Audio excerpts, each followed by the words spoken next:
11 Uncomfortable Truths About People Who Hate Being Alone, Why It's Okay to Want Company. Being alone can be a great opportunity to unwind and recharge our batteries. But not everyone relishes the idea of being by themselves. Some people feel uncomfortable and even anxious when they're alone. Here are 11 uncomfortable truths about people who hate being alone and why it's okay to want company. 1. They crave the energy of others. People who hate being alone often feel like they lose their energy when they don't have someone around to talk to or interact with. They may feel more energized when they're with others than when they're by themselves. 2. They may use busyness as a way to avoid being alone. People who hate being alone might try to fill up their schedules with as many activities as possible to avoid being in a state of solitude.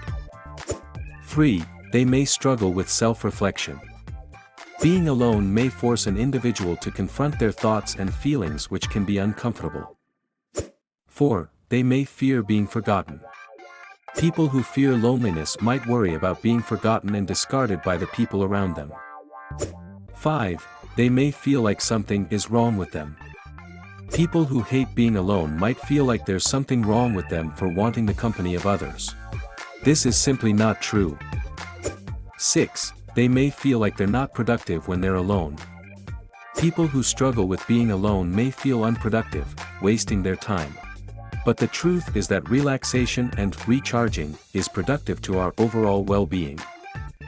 7. They may struggle with vulnerability. Being alone can make individuals vulnerable. People who fear this may struggle to cope with the vulnerability that comes with being in solitude. 8. They may have a heightened sense of sensitivity. People who hate being alone can be highly sensitive to their environment and surroundings. They may feel uncomfortable in crowded places too, but for different reasons.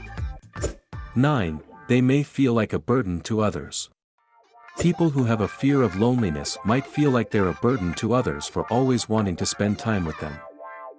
10. They may struggle to put themselves first. People who dislike being alone can struggle with prioritizing themselves. They may put the needs of others above their own needs because they'd rather have company than be by themselves. 11. It's okay to want company. Lastly, the most important thing to remember is that it's okay to want company. We all have different social needs, and it's important to find the right balance that works for each of us. Conclusion. In conclusion, it's okay to prefer the company of others. For people who hate being alone, it is important for them to find ways to cope with their fear of loneliness and identify what kind of company and frequency they need. There's nothing wrong in finding our tribe and loving our company.